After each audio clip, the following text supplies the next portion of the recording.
ನಿಲ್ಲಿಸಿ. ನೀವು ಅಥವಾ ನಿಮ್ಮ ಮನೆಯವರು ಇತ್ತೀಚೆಗೆ ಸೋಂಕಿನಿಂದ ಬಳಲುತ್ತಿದ್ದೀರಾ?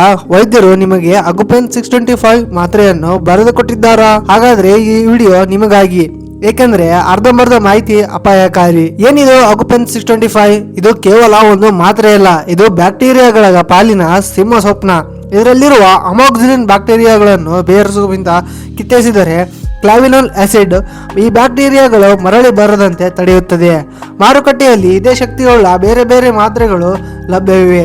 ಅಗುಪೆಂಟಿನ್ 625, ಕ್ಲಾವಿಯನ್ 625, ಮಾಕ್ಸಿಕಂಡ್ CV. ನಿಮಗೆ ಈ ಸಮಸ್ಯೆಗಳಿದ್ದರೆ ಇದು ರಾಮಬಾಣ. ಹಲ್ಲು ನೋವು ಅಥವಾ ಕೀವು, ಹಲ್ಲಿನ ಇನ್ಫೆಕ್ಷನ್ ಇದ್ದರೆ ಇದು ಬೆಸ್ಟ್.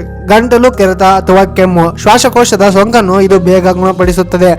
ಗಾಯಗಳು, ಶಸ್ತ್ರಚಿಕಿತ್ಸೆ ಅಥವಾ ಪೆಟ್ಟಾದ ಗಾಯಗಳು ಒಣಗಲು ಇದು ಸಹಕಾರಿ. ಮೂತ್ರನಾಳದ ಉರಿ, UTI ಸಮಸ್ಯೆಗೂ ಇದು ಮದ್ದು. ಗಮನಿಸಿ, ಈ ತಪ್ಪು ಮಾತ್ರ ಮಾಡಬೇಡಿ. ಖಾಲಿ ಹೊಟ್ಟೆಯಲ್ಲಿ ಬೇಡ. ಇದನ್ನು ಯಾವಾಗಲೂ ಊಟದ ನಂತರವೇ ತೆಗೆದುಕೊಳ್ಳಿ, ಇಲ್ಲದಿದ್ದರೆ ಹೊಟ್ಟೆ ಉರಿಯಬಹುದು. ಕೋರ್ಸ್ ಅರ್ಧಂಬರ್ಧಕ್ಕೆ ನಿಲ್ಲಿಸಬೇಡಿ, ಏಕೆಂದರೆ ಹುಷಾರಾದ ತಕ್ಷಣ ಮಾತ್ರ ನಿಲ್ಲಿಸಿದರೆ ಯಾವ ಬ್ಯಾಕ್ಟೀರಿಯಾಗಳು ಇನ್ನೂ ಸ್ಟ್ರಾಂಗ್ ಆಗಿ ವಾಪಸ್ ಬರುತ್ತವೆ. ಸೈಡ್ ಎಫೆಕ್ಟ್: ಅತಿಯಾದ ಬೇದಿ ಅಥವಾ ಮೈ ಮೇಲೆ ಕೆಂಪು ಗುಳ್ಳೆಗಳಾದರೆ ಡಾಕ್ಟರ್ ಅನ್ನು ಕೂಡಲೇ ಸಂಪರ್ಕಿಸಿ. ನೆನಪಿಡಿ, ಆಂಟಿಬಯೋಟಿಕ್ ಅತಿಯಾದರೆ ಅಮೃತವು ವಿಷವೇ. ವೈದ್ಯರ ಸಲಹೆ ಇಲ್ಲದೆ ಮಾತ್ರೆಯನ್ನು ಮುಟ್ಟಬೇಡಿ. ಈ ಮಾಹಿತಿ ನಿಮ್ಮ ಜೀವ ಉಳಿಸಬಹುದು. ಈಗಲೇ ನಿಮ್ಮ ವಾಟ್ಸ್ಆಪ್ ಗ್ರೂಪ್ಗೆ ಶೇರ್ ಮಾಡಿ.